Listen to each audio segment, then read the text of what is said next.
started, I have some tags and some watercolor already mixed on my palette. And I'm just going to put my 2 tags together here. And that way I can work on both tags at one time. Now you can choose to use the stencils or the masks in any of these steps. I'm a fan of masks, but I will be using some of each. To begin with, I'm laying the eucalyptus stems masks on these tags here, and I'm going to paint watercolor all around them. Now I could use a spray like a pixie spray to hold these down a little and get a really clean read, but there's going to be so many layers on top of this that it would be essentially a waste of my time. So I'm just going to let it be more of an organic movement. And I think actually before I get started, I will spray the tags a little. Mist them with water. That'll really get my watercolor moving around when I start adding it to the page. And it also helps kind of suction those masks to the tag.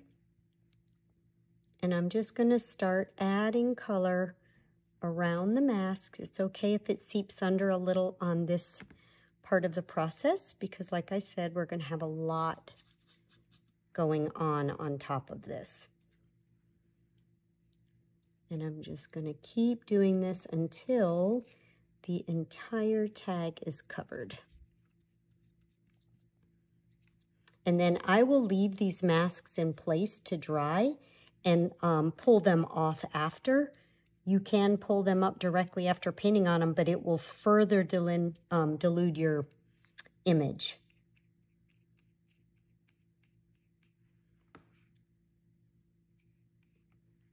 And then I'm just going to drop a little of this pink in and maybe a little bit of this pink. Like I said, most of it will be hidden, but I have a hard time not dropping in some color. And then I can let those dry, and then I'll pick up the mask. Okay, now my tags are dry. I can pull off these masks, and you can see they have watercolor on them, so I definitely will want to clean those. You can use a baby wipe or just some soap and water to get that off. Oftentimes, I will also use a magic eraser to clean those as well.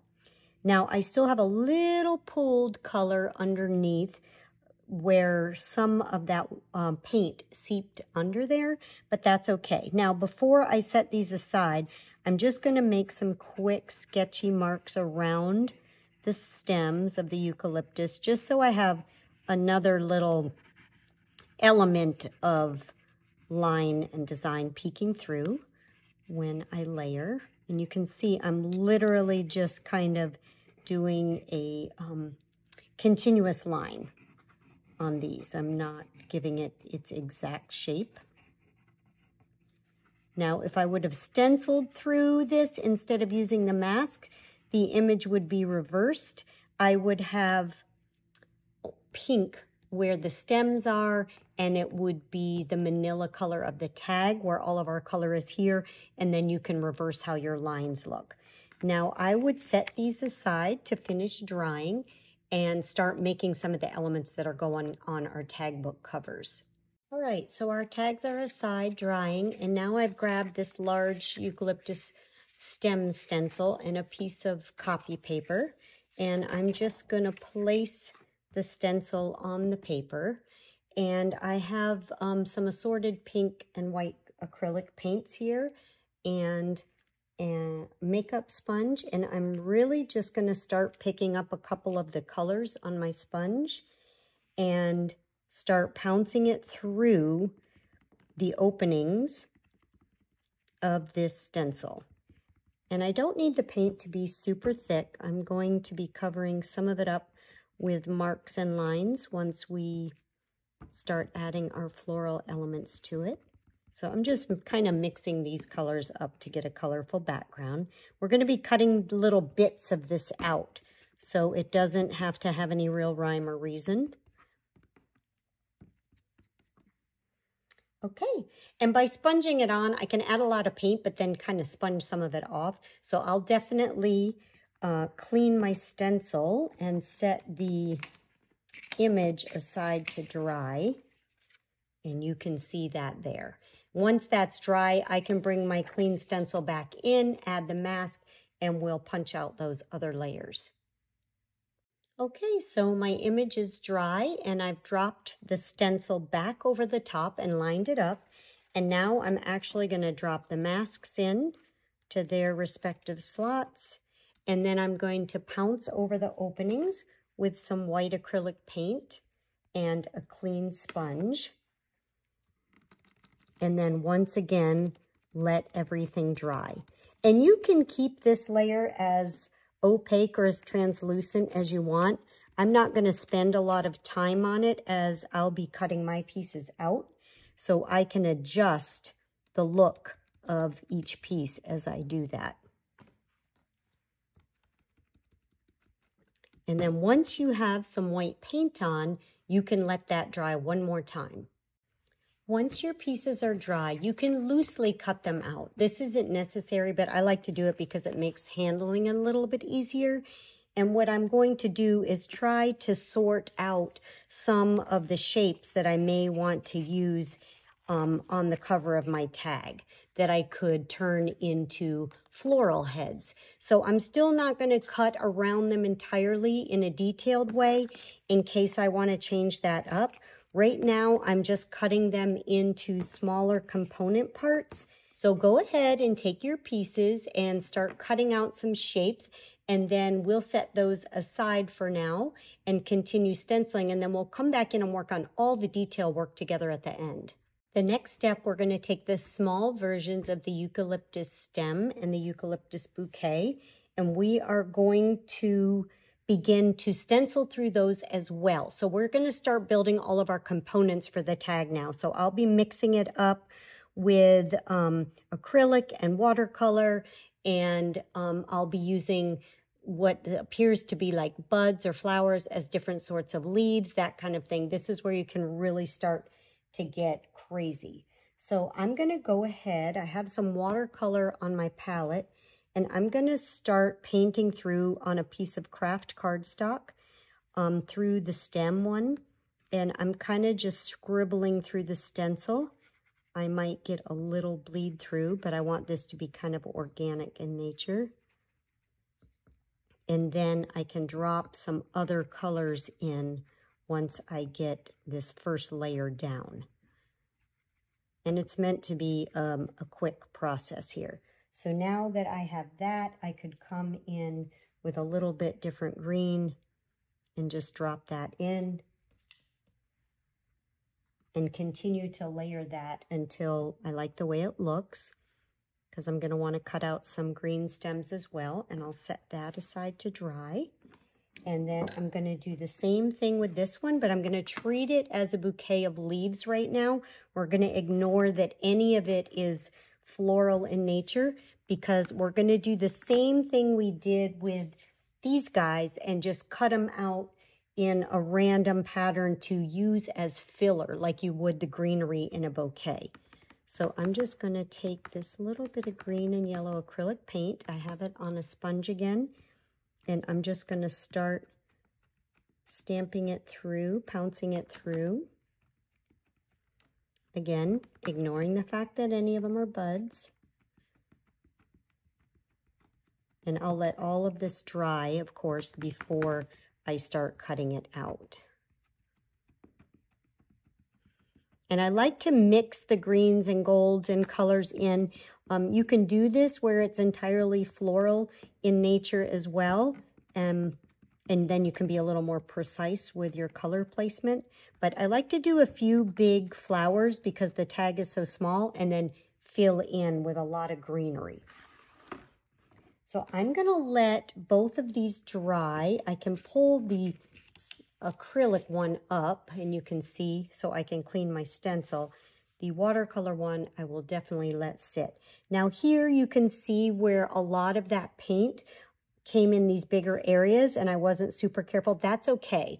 Because again, our tag is going to have a lot of buried and layered elements. So a lot of that will be hidden. Okay, so my images are dry. This one on the craft paper turned out really well.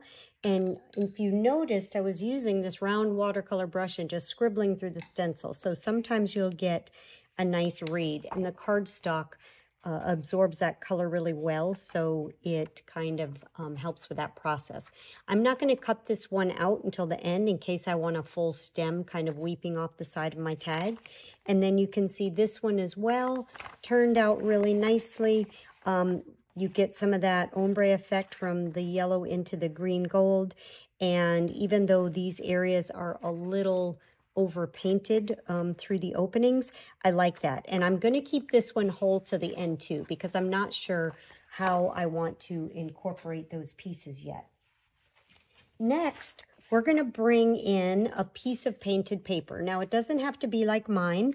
This is a piece of watercolor paper. I've taken some of the eucalyptus bouquets masks, and I've just loaded the page with water and watercolor. And you can see that the shapes of the clusters show up, but in a very organic way. So I'm going to take something that's already painted like this. And I'm going to take two more masks, the small bouquet and stem mask. And you can probably see these better on here. So here is the mask for the small bouquet. Here is the mask for the stem. They're so pretty. I just love them. And we're going to take these and we're going to actually paint over them with a little bit darker shade of green and see what we can get when it dries, when we cut it out. So I'm going to actually use what's left on my palette of the acrylic color to go over the stem. And this one has a lot of that green gold in it. My mask is popping up because I'm not spraying them down, but that's okay because I'm not using them in their entirety. I'm cutting them apart. I have some room for error there. Now I'm going to take this off and clean it right away, but you can see what that does. It gives us a different kind of element to cut out. Something with a little more negative space, but also has a lot of juicy detail below it. And I'm going to do another little piece of that right here. I'm going to stick with that gold because I like that. And you don't have to do the whole mask. My theory is that if I do more, I have more in case I need it, maybe not today, but for another project. So I'm just going to go ahead and do another one. And I'll clean that stencil right away because it does have acrylic paint on it. So you can see how neat these are going to be when I cut them out. And I can choose to leave a lot of this paint around it, or I can come up very close to the edges. Now for this one, I want to try doing the same thing, but I want to try it with watercolor paint. So I'm going to actually just lay it here, and then I have some watercolor paint here, and I have a flat brush. I'm heavily pigmented and not heavy on the water, and I'm just going to hold it down and go over the whole image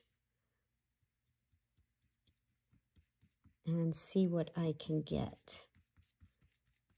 Again, I'm looking for that just very subtle outline of the image.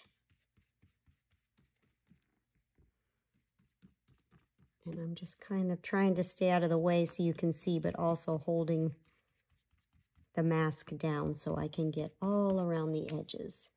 Then once I do, I can move, shift, and get what's left over here. And I can see that my mask may have shifted a little as I was painting, but I'm okay with that. You guys know me. I like that perfectly imperfect look. So I'm going to go ahead and lift my mask up. And, ooh, I like where the paint pooled in certain areas there.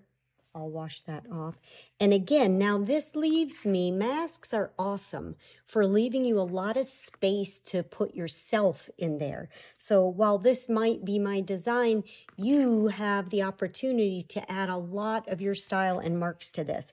So again, I probably won't cut this out to the end. I love this. It might look really neat sprayed across the tag, hanging off both sides.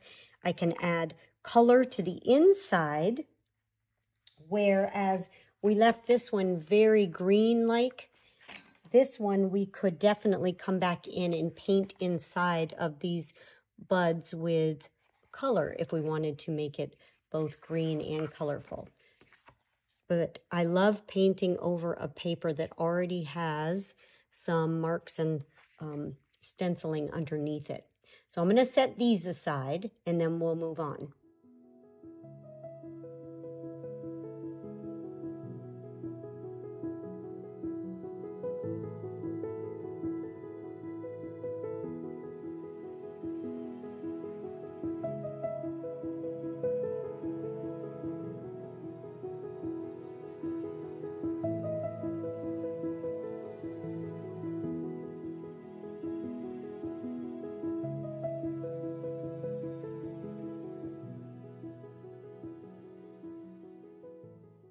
All right, so for your next element, if you have an old transparency or a piece of acetate, something out of some packaging, we'll use that. If you don't have that, you can use something like a translucent paper, like maybe tracing paper or deli paper.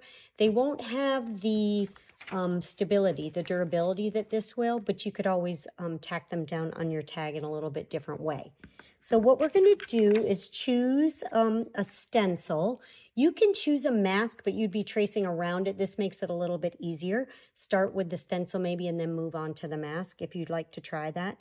And then we're just going to take a permanent marker like a Sharpie and start tracing the image so that at the end we can add our own unique lines and marks to the inside and have a completely different type of element to add to the front of our tag book.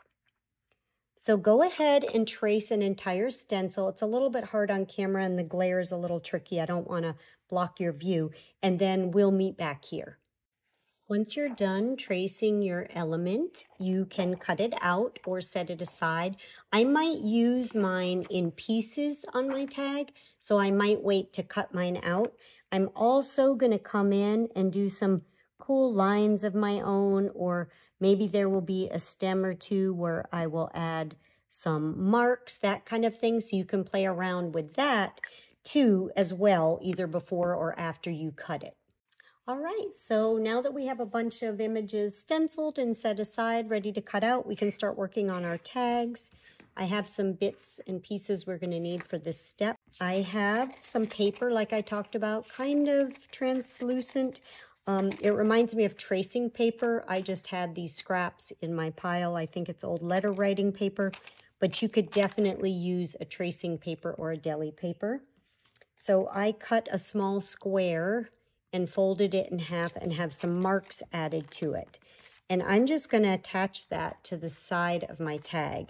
And because I don't want it to shift while I'm stitching, I'm just going to use these little pieces of washi tape to kind of hold it in place. And then later I can decide if I want to pick the tape up or if it adds another area of interest and leave it. So to go through the tag, I have a pretty blunt needle here that holds this big thick cotton strand of embroidery floss. To go through this, it might be a little tricky, so I can use a punch and start a hole for myself wherever I'm going to stitch. And that will help me get through when I'm stitching. So go ahead and get your paper ready, make some marks, get it on your tag, get your stitching stuff together, and then we'll start stitching our marks. Okay, I didn't want to show you all that on camera because my hand is in the way punching all the holes. But on the back here, and I've added one stitch so you can see, I have punched the holes with my awl, and that will help my blunt needle get through the layers here. And so I'm just going to use my needle and thread, and I won't do it on camera, but I'm just going to use it to work my way down the card, creating these stitches. And like I said, once I layer some of my other elements on there, I may come back and do more of these. But for now, I'm just going to keep working up and down the card wherever I placed a mark and adding those stitches. And then we'll meet back here for the next step. All right, my stitching is done, and I just wanted to show you one more trick before we move on. Since this is a little tag book, you can glue another tag to the back of this. I often do that. You can even use the other one so that it's beautiful on both sides when you turn it. And I will do that for my front and back covers, but it's not necessary. So you can also take a piece of masking tape or something similar and just kind of adhere it over those stitches so that they don't get in the way or snag on anything. So you have some options. So I just wanted to point that out. Now, let's set those aside and come back to our big heart-shaped eucalyptus leaves and see what we might want to do with these as far as creating a few florals. It doesn't mean you have to know where they're going yet, but maybe just taking a peek at an example like this and seeing how they went from just a heart-shaped leaf to a floral element. And that is just from using a few pens. So what I would do, and again, I haven't trimmed around the edges of these because sometimes I like the edges to be color on color, and sometimes I like that little bit of white to pop. So I won't do those types of things until the very end. But I would take my pen and I would just sort of start by turning this into a floral shape. And maybe that just means bringing these leaves together to be more of petals. And I can do that by adding lines and marks. And then I can come back in with my black pen and make centers for the flowers. And I'll do this on a bunch of them. I won't necessarily pick right now. I'll have some to pick from by the time everything is said and done. So I'm going to do the bare minimum to some of these, which is just white lines and black marks. And later I can come back in with more color with watercolors or acrylic paint pens if I want to. Okay, so all of my pieces are cut. I wanted to show you a couple things before we start arranging. This is how that masked small bouquet turned out. I love it so much. And while it would be beautiful coming off my tag book cover, it's a little big, so I'm going to set that aside and use it for something else. I could definitely cut it apart like I did with the stencil version of this. There's some other pieces of this somewhere, but I'm not going to do that. I really like this whole, so I'm going to preserve that for another project. The other thing I wanted to show you, these are all cut out already, but this was the stem stencil that I traced with my Sharpie marker. I ended up cutting it into two parts and adding some lines and marks in addition to the original stencil line so that I could use it as another cool line element in my tag. So now arranging the cover will be a little different for everyone. I don't really have to talk you through that. It's all about the give and take and the light and the dark and the depth of the arrangement. And each person will want to do that a little bit differently. So rather than talk you through it, I'm just going to show you what I do, and then you can take it from there with your own cut pieces.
Okay, so I think I'm going to leave this as is.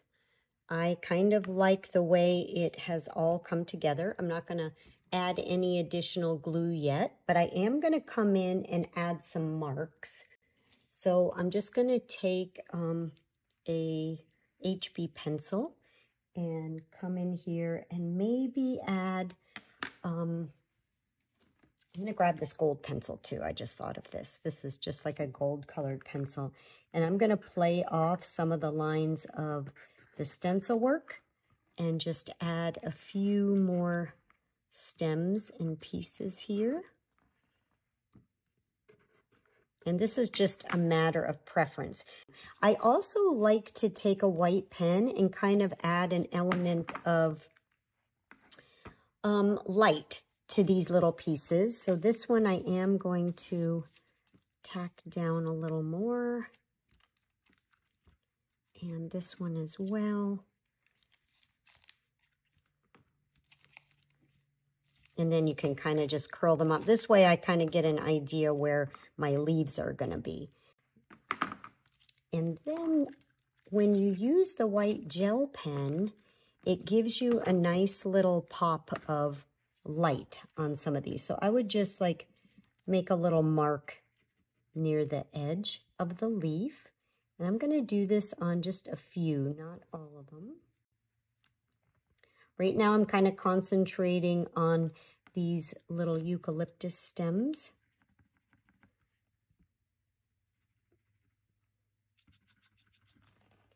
But you could definitely add it to any of the other leaves as well, along with some additional marks if you want to. And I'm going to tack that a little more, and maybe this one just enough. There we go. And then I can come in with paint, or I like to use this white gel pen to kind of just add a little touch of white to these leaves. So I will scribble it on and then just move it around with my finger a little, and it gives it a very pale shade of white to fill in there. When that dries, you can actually layer over that too. You could use a white acrylic paint. You could use some gouache, anything to fill those areas in. And then I'm just going to take my pencil, do a couple lines through some of these, and then maybe add a few more marks to the card. This is where all of the tools in your mixed media toolbox will come out, and you'll start layering and really putting your own spin on things, which I love to see. I'm just going to have a few of those peeking out. Perfect. Now we can add a few more embellishments with regards to ribbon and thread. Okay, so I've grabbed some scraps of ribbon I have in my stash, and then I pulled a big length of thread off of my machine, and it's purposely not in good order. So I'm going to go ahead and start deciding where I'd want some of these. I really like this color on here.